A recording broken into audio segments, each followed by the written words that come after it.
Hello everyone. सो हमारे पास एक question है जेई मेंस 2025 का। क्वेश्चन है if A B A 3x3 square matrix such that determinant of A equal to -2 if determinant of 3 into adjoint of -6 into adjoint 3a equal to 2 to the power m plus n into 3 to the power mn where m is greater than n, then find the value of 4m plus 3n. right? कैसे solve करेंगे? बहुत ही basic सा question था। Basically ये property based question था, है ना। सबसे पहली चीज अगर आप देखो, इसका वैल्यू निकालना है ना, इसका वैल्यू निकालना है और उसके बाद कंपेयर कर लोगे आरएचएस से तो आपको एम एन का वैल्यू पता चल जाएगा। ठीक है ना।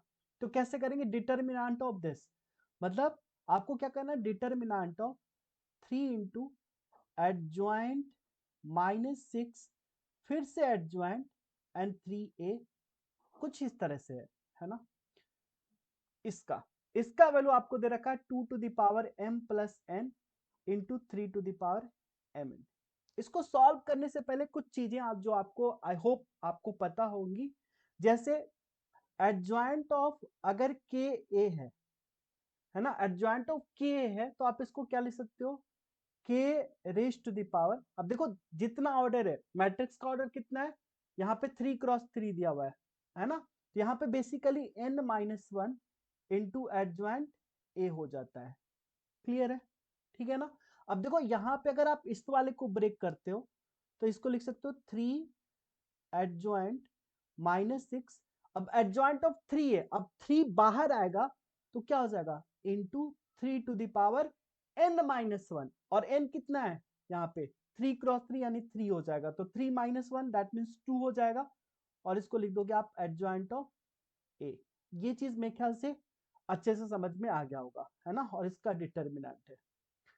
अब क्या करा जाए, तो अब देखो फिर से अगर आप इस की बात करें तो अब यहाँ पे आपको ये वाला कांस्टेंट हो गया, ये अब आपका के हो गया। अब ये फिर से बाहर आएगा, है ना। तो ये तो आपका 3 एज इट इज रह जाएगा और यहाँ पे क्या हो जाएगा, -6 into 3 square raise to the power कितना हो जाएगा, फिर से एडजॉइंट ऑफ ए, इसका जो एडजॉइंट ऑफ ए होगा ये भी 3x3 का होगा, तो फिर से क्या हो जाएगा 3-1 that is 2 by using same property. Clear? और यहाँ पे क्या बच जाएगा, adjoint of adjoint A, right, and इसका डिटर्मिनेंट। क्लियर है? अब इसको एक बार अगर सिंप्लीफाई कर लो तो क्या हो जाएगा, ये हो जाएगा 3 इंटू -6 का स्क्वायर दैट इज 6 स्क्वायर लिख सकते हो, और यहाँ पे हो जाएगा 3 to the power 4, and this is adjoint of adjoint A. Clear है यहाँ तक? एंड इसका पूरे का डिटर्मिनेंट। अब एक प्रॉपर्टी और आपको पता होगा, एक तो ये हमने बताया, एक प्रॉपर्टी और क्या है कि जब आप अगर मान लो k इंटू किसी का डिटर्मिनेंट करते हो, है ना, k इंटू ए, अगर इसका डिटर्मिनेंट का वैल्यू फाइंड आउट करते हो तो क्या लिखते हो, this is equal to k to the power. अब देखो k इंटू ए है तो k टू द पावर क्या हो जाता है, n into determinant of A. Clear है ना। और n क्या है, यहाँ पे ऑर्डर है, n यहाँ पे आपको क्या क्या दे रखा है, 3x3। अब यहाँ पे अगर हम सेम चीज अप्लाई कर लें तो क्या लिख सकते हैं यहाँ पे, देखो ये 3 इंटू, यह हो जाएगा 3 into 6 square into 3 to the power 4, और इसका पावर कितना हो जाएगा 3। क्लियर ना। और आपका अंदर ये बच जाएगा एडजॉइंट ऑफ एडजॉइंट ए और इसका डिटर्मिनेंट। क्लियर ना। अब एक प्रॉपर्टी और यहां पे यूज होगा, बेसिकली एडजॉइंट ऑफ एडजॉइंट ए का अगर हम डिटर्मिनेंट फाइंड आउट करते हैं तो ये क्या हो जाता है, this is equal to determinant of A raise to the power n-1 का होल स्क्वायर। राइट, बस यूज कर लो आप। तो ये हो जाएगा यहां से क्या, 3 to the power 3, 6 to the power 2 and 3 to the power 12। और इसको क्या कर सकते हो, ये सेम चीज है ना, तो determinant of A raise to the power n-1 यानी 3-1 का स्क्वायर। राइट, क्लियर है। अब इसको क्या लिखोगे, 3 टू द पावर 15 हो गया इंटू 6 टू द पावर 2, और डिटर्मिनेंट ऑफ ए आपको -2 दिया हुआ है, -2 to the power 3 - 1 2 to the power 4 हो जाएगा, है ना।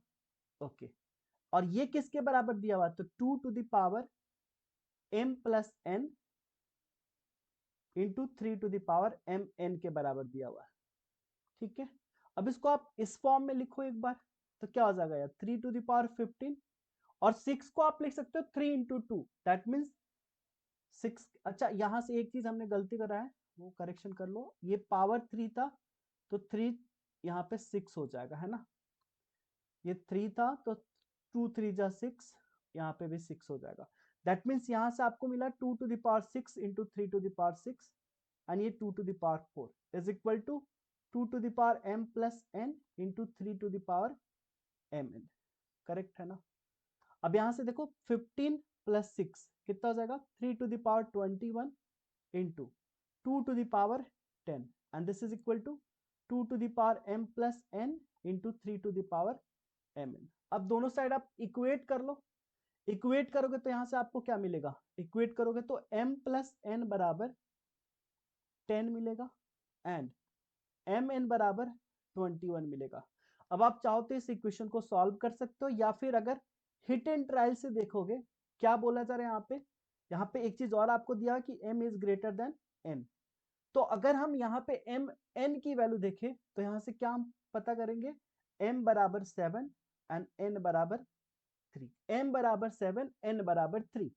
अब आपको वैल्यू किसका फाइंड आउट करना है, 4m plus 3n, 4m plus 3n।